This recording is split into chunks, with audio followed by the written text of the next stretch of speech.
Showing the kids how to use the grinder. Be careful.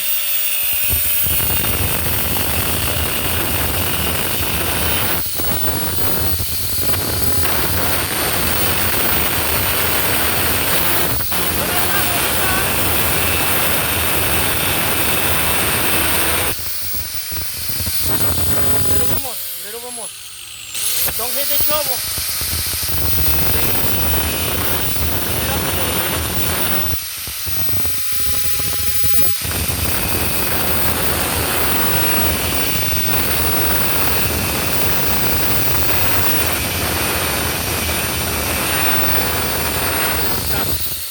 You're hitting the shovel.